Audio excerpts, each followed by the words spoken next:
gifted young sculptor of Cyprus, named Pygmalion, was a woman-hater. I hate women! Detesting the faults beyond measure which nature has given to women, he resolved never to marry. His art, he told himself, was enough for him. Nevertheless, the statue he made and devoted all his genius to was that of a woman. But I do love art. However that he labored long and devotedly on the statue and produced a most exquisite work of art. But lovely as it was, he could not rest content. He kept on working at it, and daily under his skillful fingers, it grew more beautiful.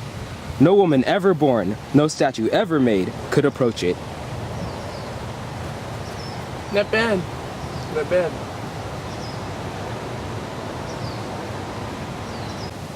He kissed those enticing lips, but they would not kiss him back. He caressed her hands, her face, but they were unresponsive. He would try to dress her in rich robes, trying the effect of one delicate or glowing color after another, and imagine she was pleased. He would bring her the gifts that real maidens love.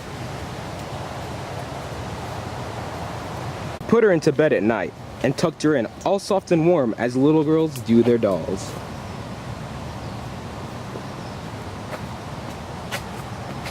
He loved a lifeless thing, and he was utterly and hopelessly wretched. Why? Why?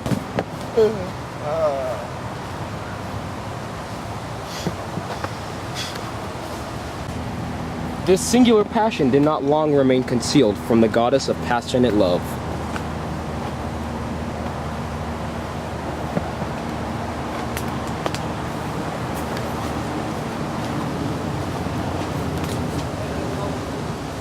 She was determined to help the young man who could be enamored and yet original.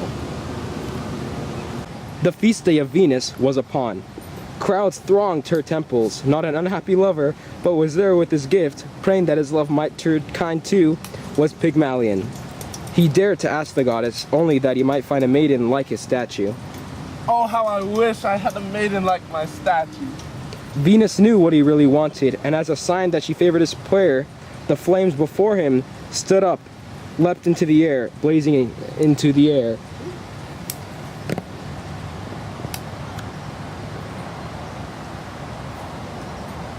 I'm here for you.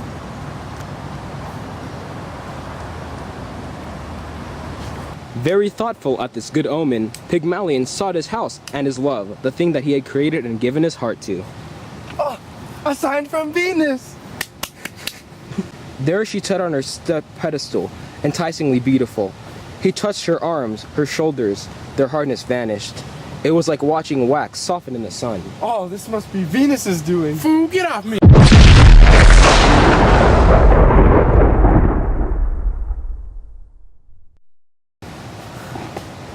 Yeah. Venus herself graced their marriage with her presence, but what happened after, we do not know, except that Pygmalion named their maiden Galatea, and that their son Paphos gave his name to Venus's favorite city.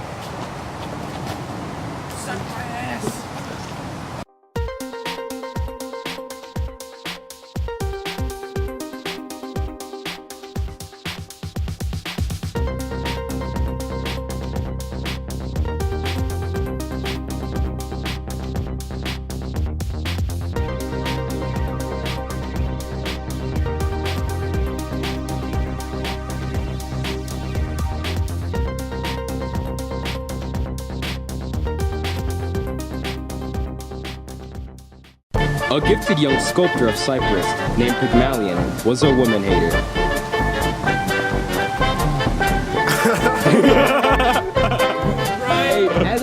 A gifted young sculptor of Cyprus, named Pygmalion, was a woman-hater. I hate women. Detesting the faults beyond measure which they dang.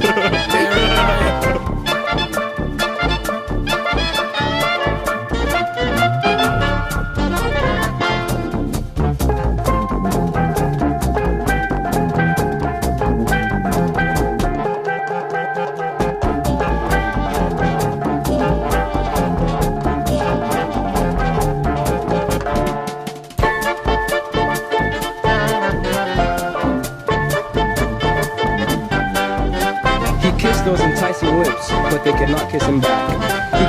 face, her arms. They were unresponsive. He took her in his arms. She remained a cold and passive form. For a time he tried to pretend, as children do with their toys. He would dress her in rich robes.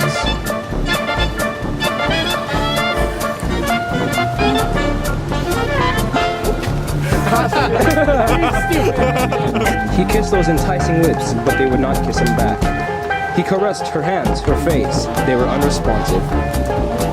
For a time he had to dang it. Yeah, go around right now, and he'll toss you the wig. Crowds thronged to Venus's temples. Not an unhappy lover, but was there with his gift, praying that his love might turn kind, was Pygmalion.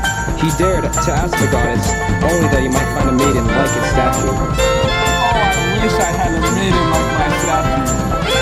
Venus knew what he really wanted, and as a sign that she favored his prayer, the flame on the altar he was stood before leapt up, blazing into the air.